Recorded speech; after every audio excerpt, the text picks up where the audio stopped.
नमस्कार। फरवरी 2024 में भारत सरकार के द्वारा एक अहम फैसला लिया जाता है, जिस फैसले में यह होता है कि म्यांमार के जो लोग हैं भारत के अंदर बिना वीजा के जो है वो नहीं आ सकते। मतलब फरवरी 2024 से पहले देखा जाए तो म्यांमार के लोग जो है भारत बिना वीजा के जो है वो आ सकते थे।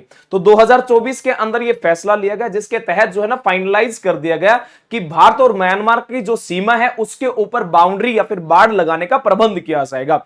यह बात जो ना एक साल पहले की है। तो 2024 में आप समझ सकते कि बाड़ लगाने के लिए कहा गया था। क्या वो काम एक साल में, 1.5 साल में, 2 साल में पूरा हो सकता है? तो आप लोग कहोगे नहीं, ये काम नहीं हो सकता पूरा। अगर काम नहीं हो सकता तो पूरा फिर वहां के लोग कैसे भारत में आते होंगे? तो पशुओं के चराने के माध्यम से आते हैं, वहां पे किसी भी गतिविधि या फिर कुछ भी चीजें बेचने के माध्यम से वो भारत के अंदर आ जाते हैं और भारत के अंदर अपना रेजिडेंशियल देख लेते हैं।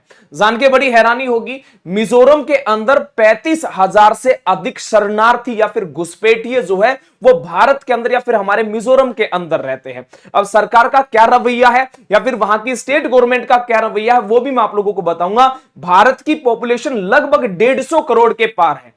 150 करोड़ के आसपास जो ना वो भारत की पॉपुलेशन है। अब 35,000 से अधिक लोग जो है शरणार्थी के रूप में अगर मिजोरम के अंदर रहेंगे तो ये किस प्रकार से चीजें होंगी, वहां पे सुख सुविधाएं क्या होंगी, वो भी जिक्र एक बार कर लेते हैं। इतना तो आप लोग जानते होंगे कि भारत और म्यांमार के बीच में अगर बाढ़ लगाई जा रही है तो वहां पे किस प्रकार की फोर्स होगी, वहां पे किस प्रकार के जो डिसीजन लिए जा रहे होंगे। 35,000 से अधिक लोग जो है ये बांग्लादेशी और म्यांमार से आए हुए लोग हैं। एक बार मैं आपको बता देता हूं, भारत सरकार ने भारत और म्यांमार के बीच मुक्त आवाजाही सीमा क्षेत्र समझौते को निलंबित करने और भारत म्यांमार सीमा पर बाड़ लगाने की अपनी योजना की घोषणा की है। ये 2024 की बातें हैं। इस समझौते के तहत सीमावर्ती क्षेत्रों में रहने वाले लोगों को बिना वीजा अपने पड़ोसी देश के क्षेत्र में प्रवेश करने की अनुमति थी, वो पहले थी। अब जो है उन लोगों के पास में वीजा होना चाहिए। हाल ही की बातें की जाए तो मिजोरम पर बढ़ा घुसपैठ का खतरा। अब घुसपैठिए आएंगे कहां से? दो ही चीज है वहां पे, या तो बांग्लादेश से आएंगे या फिर म्यांमार से आएंगे। हाल ही में जो देखा गया है म्यांमार से लोग ज्यादा आए हैं। उसका क्या रीजन है? तो म्यांमार में 4 साल पहले शुरू हुआ था एक सिविल वॉर, उसका असर हमारे देश तक पहुंच चुका है। जुलाई के पहले ही सप्ताह में चीन जो स्टेट है वो म्यांमार में है, तो हजारों लोग भागकर मिजोरम के चंपाई जिला पहुंच गए। अब राज्य में पहले से ही कई देशों के अवैध शरणार्थी होने की आशंका जताई जा रही थी। आप जानते हैं हमारी केंद्र सरकार इतनी मजबूत है, हमारी वहां की मिजोरम की स्टेट गवर्नमेंट इतनी मजबूत है, फिर भी वहां पे हजारों की संख्या में शरणार्थी घुसपैठिए हैं। फिर भी उनका यह रहता कि यहां पे शंका जताई जा रही कि घुसपैठिए हैं। हालांकि आगे आपको और भी चीजें जानकर बड़ा अचंभा होगा। म्यांमार संघर्ष जो है मिजोरम तक फैला। आपसी झड़प के बाद भारत में घुसे हजारों शरणार्थी। मिजोरम में एक सुरक्षा अधिकारी ने बताया है कि ताजा हिंसा शुरू होने के बाद सोमवार को, ध्यान देना, सोमवार को दोपहर तक वहां पर पहुंचने वाले लोगों की संख्या लगभग 4,000 है। मतलब मंडे तक की बातें की जाए तो एक दिन का डेटा है जिसमें 4,000 लोग जो है वो म्यांमार से भागकर मिजोरम के अंदर जो है आके शिफ्ट हो जाते हैं। जिसके तहत आगे भी एक बार देख लेते हैं। तो म्यांमार के 2 राज्य हैं आपके पास में। चीन राज्य में 2 जुलाई से क्या होता है, 2 सैन्य विरोधी जुटा बलों, एक का नाम होता है चीन नेशनल डिफेंस फोर्स, दूसरा होता है आपके पास में चीन लैंड डिफेंस फोर्स। इनके बीच में आपसी झड़प हो जाती है और जिसके चलते जो ना हजारों निवासी मिजोरम के चंफाई जिले के अंदर आ जाते हैं। म्यांमार में लगभग 4,000 जो शरणार्थी मिजोरम में प्रवेश कर चुके हैं, ये मतलब पहले से ही जो है कर चुके हैं। हालांकि ये तो 4,000 फिर 35,000 से ज्यादा कैसे हुए उसकी भी बात कर लेते हैं। 2021 में सैन्य तख्ता पलट हो चुका था, जिसके तहत मिजोरम के अंदर हजारों चीन शरणार्थी को शरण दे दी गई थी। मिजोरम के गृह विभाग के अनुसार जो है नए शरणार्थी घुसने से पहले मिजोरम में लगभग 33,000 लोग जो है घुसपैठिए पहले से ही थे।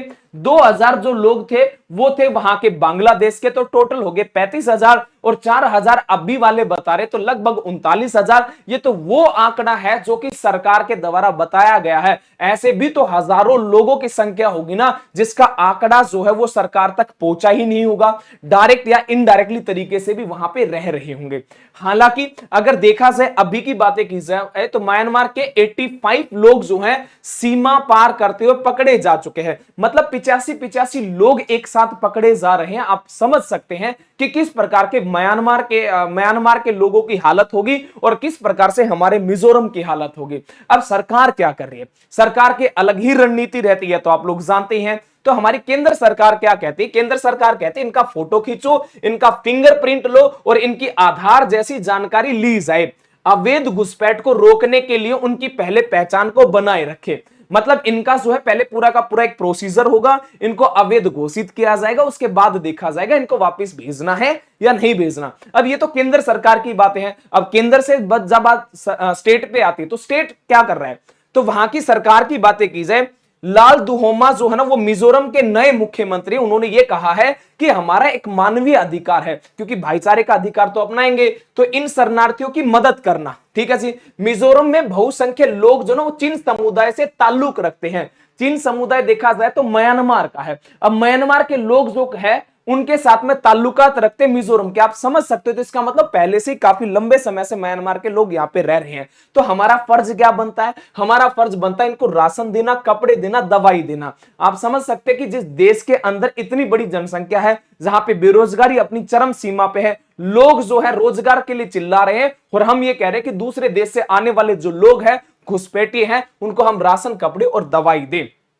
हालांकि इसके ऊपर आप लोगों की क्या राय है, क्या प्रतिक्रिया है, ये बात आप लोग कमेंट बॉक्स में अपने जो विचार जो है साझा कर सकते हैं। हाँ, धीरे धीरे इनकी संख्या बढ़ती हुई भी जा रही है। अभी जो है लगभग 40,000 से अधिक घुसपैठिए हमारे भारत में रह रहे हैं, जिसमें से बांग्लादेश के बहुत कम काउंटेड है, जो आपका म्यांमार है उसके सबसे ज्यादा काउंटेड है। आपको क्या लगता है कि भारत सरकार को यहाँ पे कड़े से कड़े कठोर जो है वो कानून का इस्तेमाल करना चाहिए, ताकि जो ये घुसपैठिए हमारे देश में आना बंद हो जाए और हमारे देश की तरक्की या फिर मिजोरम की तरक्की जो है हमारे देश के लिए एक लाभवंत का कार्य रहे? आपका क्या विचार है? कमेंट बॉक्स में जरूर साझा करना। आज के लिए इतना ही। जय हिंद, जय भारत।